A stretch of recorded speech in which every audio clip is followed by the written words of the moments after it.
আসসালামু আলাইকুম রহমতুল্লাহ।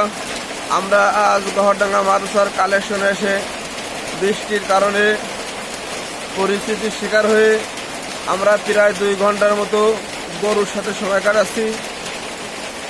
অনেক খারাপ লাগতেছে। এখন কি করা যাবে, কিছু করার নাই। আবহাওয়া অনেক খারাপ।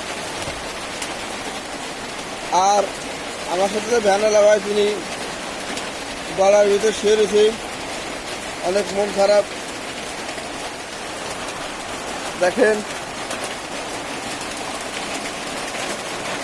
গরুর সাথে আমাদের সময় কাটতেছে।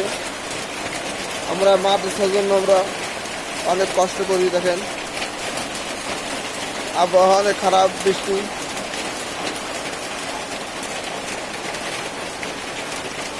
তকদিরে লেখা ছিল যে গরুর সাথে সময় কাটাতে হবে। প্রায় 2 ঘন্টার মতো সময় কাটালাম গরুর সাথে।